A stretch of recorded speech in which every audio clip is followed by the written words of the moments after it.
ନମସ୍କାର ଜୟ ଜଗନ୍ନାଥ। କେମିତି ଅଛନ୍ତି ପିଲାମାନେ? ଆଶା କରୁଛି ଭଲରେ ଥିବେ।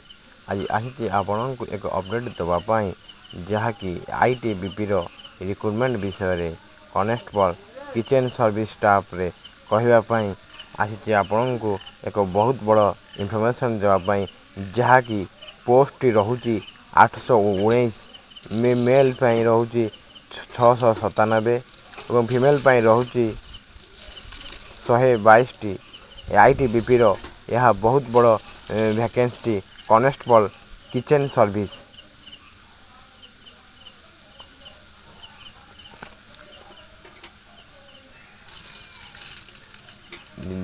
ଦି ଭ୍ୟାକେନ୍ସି ଟେଣ୍ଟେଟିଭ୍ ଆର୍ ଇନକ୍ରିଜ୍। ଏ ଭ୍ୟାକେନ୍ସିଟି ବି ଆହୁରି ବି ମଧ୍ୟ ଇନକ୍ରିଜ୍ ହୋଇପାରେ। Online application mode will be opened 2 September 2024ରୁ ଏହାର ଫର୍ମ ପକାଇବା ଆରମ୍ଭ ହୋଇଯିବ। 12ରେ ହିଁ ଆରମ୍ଭ ହୋଇଯିବ। Close 1 October. ମାସେ ଚାଲିବ ଆପଣଙ୍କର ଫର୍ମ ପକାଇବା କାର୍ଯ୍ୟକ୍ରମ। ସେଥିପାଇଁ ଏହାକୁ ଯେଉଁମାନେ ଏଲିଜିବୁଲ୍ ହେଉଛନ୍ତି, ଆପଣ ଦୟାକରି ଏହି ଫର୍ମଟିକି ପକାନ୍ତୁ। ଆପ୍ଲିକେସନ୍ ଫି ରହୁଛି 100 ଟଙ୍କା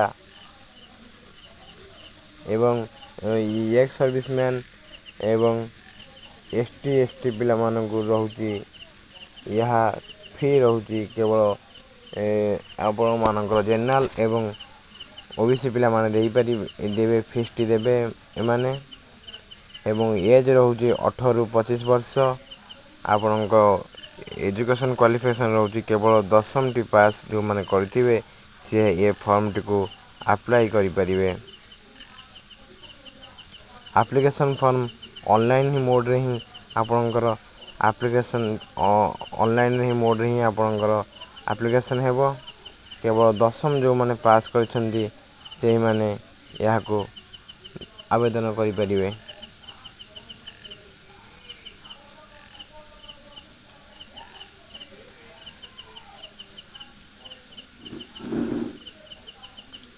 ଏହା course food production of kitchen from national skill development corporation from institution recognised national skill development. ଏ 10ମ ପାସ୍ ହୋଇଥିବା ଦରକାର ଏବଂ NASAQF ଲେବୁଲ୍ 1ର କୋର୍ସ ମଧ୍ୟ କରିଥିବା ଦରକାର। ତ ଏଥିରେ କମ୍ପିଟିସନ୍ ବହୁତ କମ୍ ହେବ। ଯେଉଁ ପିଲାମାନେ ସେଇ କୋର୍ସଟି କରିଛନ୍ତି, ସେଇମାନଙ୍କ ପାଇଁ ଏଇଟା ବହୁତ ସୁବର୍ଣ୍ଣ ସୁଯୋଗ। ସେଇମାନେ ଚାହିଁଲେ ଏଥିରେ ପକାଇ ପାରିବେ ଏବଂ ଆମ ଭଉଣୀମାନଙ୍କ ପାଇଁ ମଧ୍ୟ 122ଟି ପୋଷ୍ଟ ଅଛି। ସେମାନେ ଚାହିଁଲେ ମଧ୍ୟ ଆବେଦନ କରିପାରିବେ। ତାଙ୍କ ପାଇଁ ପଇସା ବି ଲାଗିବ ନାହିଁ। ଏବଂ ପୁରୁଷ ଭାଇମାନଙ୍କ ପାଇଁ 697ଟି ପୋଷ୍ଟ ଅଛି। ଆପଣମାନେ ଚାହିଁଲେ ସେପ୍ଟେମ୍ବର 1ରୁ ଆପଣମାନେ ଡେଟ୍ ଟିପିକି ରଖନ୍ତୁ। ଆପଣମାନେ ସେପ୍ଟେମ୍ବର 1ରୁ ହିଁ ଏହାକୁ ଆବେଦନ କରିପାରିବେ। ଏବଂ ଟୋଟାଲି ପୋଷ୍ଟ ରହୁଛି 819। କିପରି ଲାଗିଲା ଭିଡ଼ିଓଟି ମତାମତ ଦେବେ। ଯଦି ଚ୍ୟାନେଲକୁ ନୂଆ କରି ଆସିଥିବେ, ଚ୍ୟାନେଲକୁ ସବସ୍କ୍ରାଇବ୍ କରିବେ। ରହୁଛି ଧନ୍ୟବାଦ। ଜୟ ଜଗନ୍ନାଥ।